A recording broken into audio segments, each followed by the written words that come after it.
இன்றைக்கி ஒரு புது ரெசிபி கீரை மோர் கூட்டு. இதை கொஞ்சம் பார்த்து செஞ்சு பார்த்தேன், எனக்கு ரொம்ப கேவலமாக வந்துட்டு. உங்களுக்கு எப்படி வந்திருக்குன்னு சொல்லுங்கள்.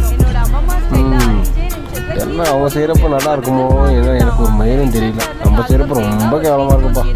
பச்சை மிளகாய், 1/4 கப் தயிர், திக்கா வரதுக்கு 1/2 டேபிள் ஸ்பூன் அரிசி மாவு, 1/2 டீஸ்பூன் மஞ்சள் போட்டு நல்லா பேஸ்டா அரைச்சி எடுத்துக்கோங்க. இருக்கட்டும். பேன்ல ஒரு கட்டு கீரை, தேவையான அளவு உப்பு, கொஞ்சமா தண்ணி ஊற்றி மூடி போட்டு கீரை கரெக்டா வெந்ததும் அதுல நம்ம அரைச்சு வச்சிருக்கிற விழுது கொஞ்சமா தண்ணி ஊற்றி நல்லா கலந்து மூடி வச்சு ஒரு கொதி வந்ததும் 1 கப் தயிரை கட்டியா இல்லாம சிலிப்பிட்டு ரெடி பண்ண கீரையில சேர்த்து கலந்துட்டு ஸ்டவ் ஆஃப் பண்ணிடுங்க. தாளிப்புக்கு 4 டேபிள் ஸ்பூன் எண்ணெய், 3 வரமிளகா, 1 டீஸ்பூன் கடுகு உளுத்தம் பருப்பு, 1 டீஸ்பூன் பெருங்காயத்தூள், இடிச்ச 10 பல் பூண்டு, பாதி வெங்காயம் போட்டு நல்லா கோல்டன் ப்ரௌன்ல ஃப்ரை ஆனதும் தாளிப்பு கீரை மோர்ல சேர்த்து கலந்துட்டா அம்மா ஸ்டைல்ல அம்மா பண்ண கீரை மோர் கூட்டு ரெடி. ரெசிபியை சேவ் பண்ணி வச்சு ஒரு நாள் செஞ்சு சாப்பிட்டு அப்படியே அந்த அக்கா சேனலையும் சப்ஸ்கிரைப் பண்ணி விட்டுருங்க. உங்க ஃப்ரெண்ட்ஸ் அண்ட் ஃபேமிலிக்கும் ஷேர் பண்ணி விடுங்க. இதே மாதிரி எக்ஸைட்டிங் ரெசிபி அப்டேட்ஸ்க்கு ஞாபகமா பாட்டி குக்ஸையும் ஃபாலோ பண்ணி